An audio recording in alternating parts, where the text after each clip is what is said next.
హరీష్ రావు విచారణ వేళ బీఆర్ఎస్ నేతలు రేవంత్ రెడ్డి సర్కార్పై తీవ్ర స్థాయిలో విమర్శలు చేస్తున్నారు.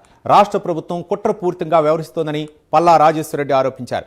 రేవంత్ రెడ్డి సర్కార్ 2 ఏళ్లుగా డైవర్షన్ పాలిటిక్స్ చేస్తుందని కొత్త ప్రభాకర్ రెడ్డి ఆగ్రహం వ్యక్తం చేశారు.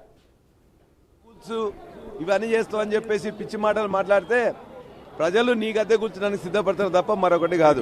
ఇది లోటోబీస్ కేసు. ఇప్పటికే హరీష్ రావు గారి మీద ఇదే కేసులో హైకోర్టు ఆయనకు క్లీన్ చిట్ ఇచ్చింది. ఆయన అసలు ఇందులో ఇన్వాల్వ్ చేయొద్దని చెప్పి కూడా చెప్పింది. దాని మీద కూడా మరలా సుప్రీంకోర్టుకు పోతే సుప్రీంకోర్టు కూడా చాలా క్లియర్గా, సుప్రీంకోర్టులో కూడా ఒక వ్యక్తి పోతే వ్యక్తిలో ఇంప్లీడ్ అయ్యే ప్రభుత్వం 5 కోట్ల రూపాయల పైన కూడా ఖర్చు పెడితే, ఇవాళ ప్రభుత్వ ఖజానా నుంచి ఖర్చు పెడితే కూడా దాన్ని కూడా వ్యతిరేకించి సుప్రీంకోర్టు క్లియర్గా చెప్పింది. మరి ఇప్పటికే ఇంతకుముందే చెప్పినాం, ఇది సరైంది కాదు, ఆయనకి ఇందులో సంబంధం లేదు అని చెప్పేసి కూడా కొట్టేసిండ్రు. కాబట్టి సుప్రీంకోర్టు హైకోర్టు చెప్పిన తర్వాత కూడా ఇవాళ తుంటర్ వేషన్ తప్ప మరొకటి కాదు. ఈ ప్రభుత్వం డైవర్షన్ పాలిటిక్స్లో భాగంగా తమ మీద వచ్చిన వాటాల పంచాయతీలు, మంత్రుల మధ్యలో వచ్చిన పంచాయతీలను పక్కన పెట్టడానికి ఈ యొక్క సిట్ కేసు అని చెప్పేసేసిండ్రు. మేము చట్టానికి లోబడి మాత్రం అటెండ్ అవుతున్నాం. ఇందులో కూడా ఊరికేనే వాళ్ళు కూర్చునబెట్టి వాళ్ళ యొక్క గుల తీట తీసుకోవడానికి చేస్తుంది తప్ప మరొకటి కాదు. వాస్తవంగా చెప్పాలంటే తెలంగాణ వచ్చిన తర్వాత ఈ పర్టికులర్గా ఈ గవర్నమెంట్ వచ్చిన తర్వాత 3వసారి వచ్చినప్పటి నుంచి ఈ రోజు వరకు డైవర్షన్ పాలిటిక్స్ తప్ప ఇంకో మాట లేదు, ఇంకో ముచ్చట లేదు. ఒక ఇష్యూ మీద ఏదన్నా ఒక ఎలక్షన్ వచ్చిందంటే ఒక ఇష్యూ మీద తీసుకురావాలి. నిన్న కోల్ మైనింగ్ గురించి హరీష్ రావు గారు ఏదో మాట్లాడినరు. మరి ఆ కోల్ మైనింగ్ విషయంలో ప్రజలకు తెలుస్తుంది, మేము చేసిన అవినీతి గురించి తెలుస్తుంది అని చెప్పి ఈరోజు మరి రేవంత్ రెడ్డి గారు, ముఖ్యమంత్రి గారు, ఆయన స్వయంగా ముఖ్యమంత్రి అయి కూడా కోల్ మైన్స్ మీద మరి వాళ్ళ సొంత బావమరిదికే మరి ఆరోపణలు చేయడం కూడా జరిగింది. ఆయన అంటగడదామని చెప్తే దాన్ని పూర్తిగా బట్టబయలు చేసుకోవడానికి ఆధారాలతో సహా హరీష్ రావు గారు చెప్పిన తర్వాత ఇది పెద్ద ఎత్తున కుంభకోణం అని ప్రజలకు తెలిసింది. కాబట్టి దాన్ని డైవర్షన్ చేసుకోవడానికి ఒక సిట్టుకు ఏదైనా నోటీసులు ఇవ్వాలంటే 2-3 రోజులు 4 రోజుల ముందు నోటీసులు ఇవ్వాలి. అది పద్ధతి, అది యాజ్ పర్ రాజ్యాంగం ప్రకారము, ఆర్టికల్ ప్రకారం. దాన్ని పక్కన పెట్టి నిన్న సాయంత్రం 9 గంటలకు ఇంటికి పోయి పని మనిషికి నోటీసులు ఇచ్చి రేపు పొద్దున్న 11 o'clock రావాలంటే అది అందులోనే అర్థమైపోతుంది. మున్సిపల్ ఎలక్షన్లు వస్తున్నాయి కాబట్టి ఆ ఎలక్షన్ను దృష్టిలో పెట్టుకొని ఆ ఎలక్షన్ డైవర్షన్ కోసం ఈయన దావుసు పోతున్నాడు. ఈ 4-5 రోజులు డ్రామా నడిపేయాలనే ఉద్దేశంతో ఇది ఒక డ్రామాల భాగంగానే ఈ రోజు సిట్టు మీద ఇచ్చిన నోటీసులు. పబ్లిక్ తప్పుగా వర్తియాలి. 2 ఏళ్ళ ఇచ్చిన ఆర్డర్ దాన్ని చూసిపెట్టకుండా సిట్ అని చెప్పి సుప్రీంకోర్టు నుంచి ఆదేశాలు ఇస్తే కూడా ఎక్కడ చేస్తుందంటే వీళ్ళు ఎట్లా ఉన్నారు చూడండి. ప్రజాస్వామ్యం ఎట్లా అవుతుంది అలా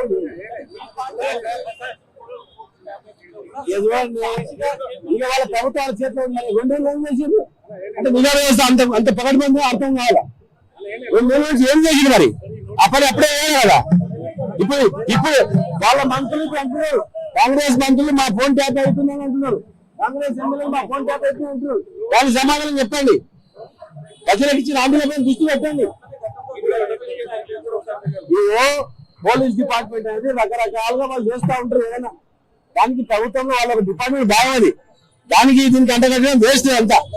ఇవాళ ఏం లేదు, ఇవాళ మంత్రులకు కొట్లాట్లు అవుతున్నాయి, ఒక్కొక్కరు పేపర్లు రాయించుకుంటున్నారు, టీవీలో వేస్తుంది. ఇలా గవర్నమెంట్ లో భద్రత మంత్రులు కనుక ఇది డైవర్ట్ చేసి ఇట్లా ప్రజలను రేవంత్ రెడ్డి ప్రభుత్వ కక్ష సాధింపు చర్యలను తీవ్రంగా ఖండిస్తా ఉన్నాం. ఇవాళ కక్ష సాధింపు చర్యలలో భాగంగానే గౌరవనీయులు హరీష్ రావు గారిని విచారణకు పిలవడం జరిగింది. ఈ సందర్భంగా మా గురుదేవులైనటువంటి జయశంకర్ సార్ ఒక మాట చెప్పినటువంటి విషయం నాకు గుర్తొస్తా ఉన్నది. రాజకీయాల్లో 2 రకాలైనటువంటి నాయకులు ఉంటారు. ఒక రకం ఎదుగుతూ వస్తే ఇంకొక రకం ఎగురుతూ వస్తారు. రేవంత్ రెడ్డి ముమ్మాటికి ఎగురుతూ వచ్చినటువంటి నాయకుడు, ముఖ్యమంత్రి. కాబట్టి ప్రజలకిచ్చినటువంటి ఏ ఒక్క హామీని నిలబెట్టుకోలేక అనేక రకాలైనటువంటి ఘోరమైనటువంటి వైఫల్యాలను మూటగట్టుకుంటున్నటువంటి క్రమంలో బీఆర్ఎస్ ప్రభుత్వం అంటే స్కీముల ప్రభుత్వం, అదే కాంగ్రెస్ ప్రభుత్వం స్కామ్ల ప్రభుత్వం. కాబట్టి అడుగడుగున గడిచిన 2 సంవత్సరాల కాలంలో బీఆర్ఎస్ పార్టీకి సంబంధించినటువంటి శ్రేణుల స్థాయి నుండి హరీష్ రావు గారు, కేటీఆర్ గారితో పాటు శాసనసభ్యులు, శాసన మండలి సభ్యులందరూ ఇచ్చినటువంటి హామీల అమలు కోసం ప్రభుత్వాన్ని అనేక విధాలుగా ప్రజాక్షేత్రంలో చీల్చి చెండాడుతూ ఉంటే, నిరంతరం వెంటాడి వేటాడుతూ ఉంటే, శాసనసభలో సమావేశాల సందర్భంగా ప్రతిపక్షానికి బాధ్యతాయుతమైనటువంటి ప్రతిపక్షం బీఆర్ఎస్ ప్రభుత్వ పార్టీ కాబట్టి గతంలో తెలంగాణ సాధన కోసం పోరాటం చేసినటువంటి పార్టీగా ముఖ్యమంత్రి రేవంత్ రెడ్డి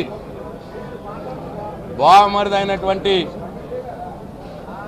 సుజన్ రెడ్డికి సింగరేణి బొగ్గు స్కామ్లో ఉన్నటువంటి లింకును బయటపెట్టినందుకే ఆగ మేఘాల మీద హరీష్ రావు గారి మీద సిట్టు విచారణ పేరు మీద ఇవాళ కక్ష సాధింపు చర్య చేస్తున్నారు అని చెప్పి బీఆర్ఎస్ పార్టీ భావిస్తూ ఉన్నది.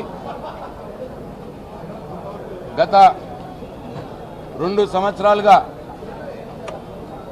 ఈ ప్రభుత్వంలో ఉన్నటువంటి మంత్రులు పోటాపోటీగా కుంభకోణాలు చేసుకుంటూ వాటాలు పంచుకునేందుకు అభిప్రాయ భేదాలు వచ్చి కొట్లాడుకుంటున్న సంగతి కూడా మనం చూస్తూ ఉన్నాం.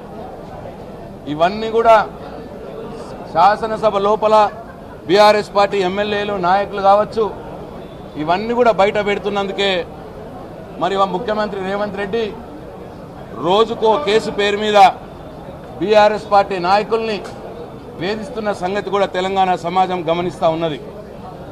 ఒకసారి కార్ రేసింగ్, ఈ కార్ రేసింగ్ అని, ఇంకోసారి ఫోన్ ట్యాపింగ్ అని, ఇంకోసారి కాళేశ్వరం అని, ఇంకోసారి విద్యుత్ మీద అని రకరకాలుగా ఆధారాలు లేనటువంటి నిరాధారమైనటువంటి కేసులు మోపి ఇవాళ బీఆర్ఎస్ పార్టీ నాయకుల్ని వేధిస్తున్న సంగతి కూడా తెలంగాణ సమాజం గమనించాలని చెప్పి కోరుతా ఉన్నాం. కేటీఆర్ గారు, హరీష్ రావు గారు బయటికి తీస్తే తట్టుకోలేని పరిస్థితుల్లో ఈ ఫార్ములా కేసుతోని ఏసీబీ ఆఫీస్ పిలిపించడం అదొక సీక్వెన్స్.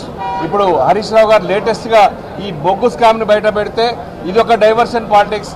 మళ్ళీ ఇక్కడి నుంచి హరీష్ రావు గారిని సుప్రీంకోర్టు, హైకోర్టు క్లీన్ చీట్ ఇచ్చి టెలిఫోన్ దాంట్లో ఇట్లాంటి పరిధిలో ఏ మాత్రం కూడా హరీష్ రావు గారికి సంబంధం లేదని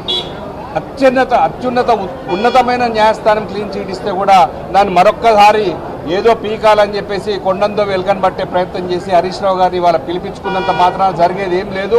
బీఆర్ఎస్ పార్టీకి కేసులు కొత్త కాదు, అందులో హరీష్ రావు గారు, కేటీఆర్ గారు కొత్త కాదు. చివరికి కేసీఆర్ గారు బాగా బయటకు వచ్చి ఎక్కడ మాట్లాడతారో, ఎక్కడ పార్టీని కాంగ్రెస్ని బొందబెడతారో అని చెప్పేసి కేసీఆర్ గారి మీద కూడా ఒక కమిషన్ వేసి కాళేశ్వరం అనే ఒక నింద పెట్టారు. కేవలం 2 పిల్లర్లు కుంగిపోతే నీకు చేత కాదు, దద్దమ్మ ప్రభుత్వం ఇది. మీరు నీళ్లు కిందికి వదిలిపెట్టి ఆంధ్రాలో బనకచెర్ల ప్రాజెక్టు కట్టుకోవడానికి సహకరించే మీరు బీఆర్ఎస్ పార్టీని కేసులు పెట్టి ఏ మాత్రం కూడా ఇబ్బంది పెట్టలేరు. ఇది బీఆర్ఎస్ పార్టీ సైనికులు తెలంగాణనే రాష్ట్రాన్ని సాధించినటువంటి ఈ పార్టీని, ఈ నాయకులను కేసీఆర్ గారిని, కేటీఆర్ గారిని, హరీష్ రావు గారిని మీరు కేసులతో ఎంత వేధించినా ఉవ్వెత్తున తెలంగాణ ప్రజలు ఎగిసిపడతారు, ఉద్యమం లాగా పోరాడతారు తప్ప మీకు భయపడే క్వశ్చనే లేదు. ఎవరు కంప్లైంట్ ఇవ్వలేదు, ఎవరు స్టేట్మెంట్ ఇవ్వలేదు. ఏ స్టేట్మెంట్ అయినా పోలీసుల గురించి మనకు తెలియదా? ఏ చర్యలైనా, ఏ చర్చలైనా సరే వాళ్ళే ఓ స్టేట్మెంట్ రాసుకొని వాళ్ళే భయపెట్టో, బాధ పెట్టో, సంతకం పెట్టించుకొని ఉత్తగానే ఆయన పేరు చెప్పి పిలిపిస్తారు. ఇవన్నీ కూడా ఎక్కడ కావాలి? మళ్ళీ లాస్ట్ కోర్టులోకి వచ్చిన తర్వాత ప్రూవ్ కావాలి. కోర్టులో ఒకటి కూడా ప్రూవ్ అయ్యే పరిస్థితి ఉండదు, ఎవరు చెప్పే పరిస్థితి ఉండదు. ఇక్కడ జరగంది కదా ఫోన్ ట్యాపింగ్ ఇష్యూ అనేటువంటిది. అసలు మంత్రులకి ఏం సంబంధము, ముఖ్యమంత్రికి ఏం సంబంధము, అసలు ఎవరు నిర్ణయం తీసుకుంటారు? యాక్ట్ ఏం చెప్తుంది? ఎవరు పర్మిషన్ ఇస్తే ఫోన్ ట్యాపింగ్ చేస్తారు? ఆ కనీస అవగాహన ఏ విషయంలో లేదు, ఈ విషయంలో లేకపోతే ముఖ్యమంత్రి సీట్లో కూర్చొని కనీసం అధికారులు మీరు అడుగు యాక్ట్ ఏం చెప్తున్నారు ఆయన అని చెప్పి కేవలం ఏంది అంటే దృష్టి మరల్చడానికి ఈ బొగ్గు స్కామ్ ఏదైతే విపరీతంగా మొత్తం జనాలలోకి ఇప్పుడు వచ్చేసి బట్టి విక్రమార్క, కోమటిరెడ్డి రెడ్డి, ఆయన రాజకీయాలను ఒకటి, ఈయన బొగ్గు గనుల స్కామ్ అని ఒకటి ఏదైతే ప్రచారం నడుస్తుందో దీని వెనక బయట ఉన్నాడు. ఒక ఆయన అంటాడు లేదు రేవంత్ రెడ్డి గారిని అల్లుని కోసమే అని చెప్పి, ఇంకొక అంటాడు అల్లుడా బొమ్మారుదో ఏదో సృజన్ రెడ్డి ఎవరు ఆయన కోసం ఒకడు అంటాడు. ఈ చర్చను పక్కదారి పట్టిస్తానికి ఇప్పుడు ఒక నోటీస్ ఇవ్వగానే చర్చ తిరిగిపోతున్నటువంటి డైవర్షన్ పాలిటిక్స్ తప్ప ఈ బ్లాక్ మెయిలర్ గానికి ఇంకోటి రాదు, ఇంకోటి చేయడం కూడా